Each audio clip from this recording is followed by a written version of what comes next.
De Sergiewski, le Polonais parti en sélection, mais également de Cyril Roll, suspendu lui pour 1 mois, c'est-à-dire pour 5 matchs. Eh bien les Bastiais pourtant débutent très rapidement cette rencontre, 3 minutes de jeu et déjà l'ouverture du score signé Hermine Ciliac sur ce long centre de Morlaix Souma.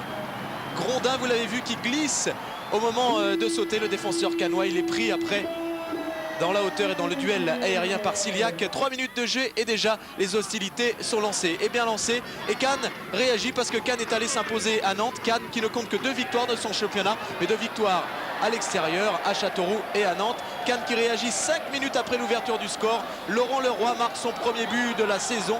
Durand, le gardien, n'a toujours pas touché le ballon. Il va le chercher au fond des filets. Ça fait 1 partout.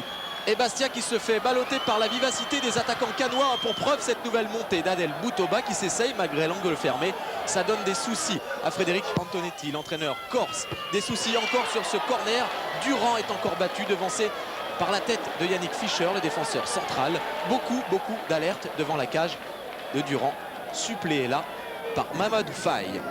1 partout, Bastia laisse passer l'orage.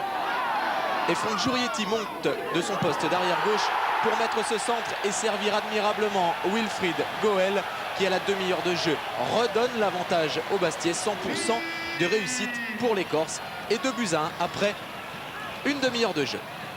La joie du gardien Éric Durand, il est soulagé parce qu'il a connu un début de rencontre très difficile à l'image de sa formation. Réaction immédiate des Cannois derrière le nouvel avantage Bastiais et le but de Goel avec cette nouvelle tentative de Laurent Leroy, déjà lui qui avait égalisé tout à l'heure. Et regardez, sa frappe passe d'un rien à côté des buts de Durand. Mais 2-1, c'est un avantage pour Sébastier qui retombe un petit peu dans la facilité, qui se relâche, qui manque de rigueur et qui s'expose encore à cette nouvelle offensive d'Adel Boutoba. Et c'est là le premier gros arrêt d'Éric Durand. Ça le met en confiance, le gardien corse.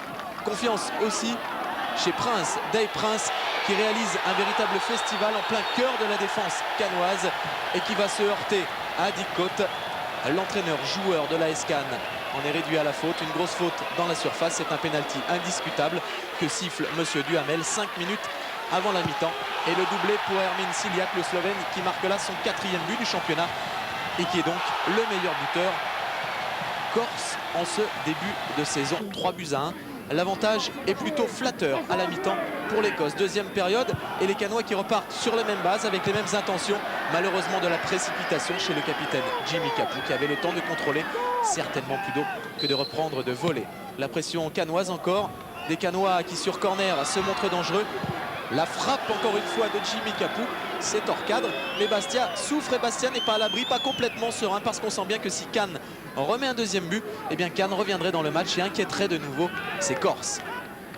De nouveaux moments de flottement. Frédéric Antonetti a resserré les boulons et il faut à l'origine encore une fois de bons dribbles de Prince pour remettre tout le monde dans le bon sens. Et Wilfried Goel de passer à quelques centimètres de ce ballon détourné par le défenseur Grondin. Les minutes passent, 3-1, c'est toujours un avantage assez large pour les Bastiais et qui s'accroît encore à 5 minutes de la fin de cette rencontre avec cette tête de Pérez et ce corner remarquablement frappé par Jean-Jacques Etamé. 4-1 à 5 minutes de la fin. Cette fois, c'est la délivrance dans le stade de Furiani pour les supporters bastiais.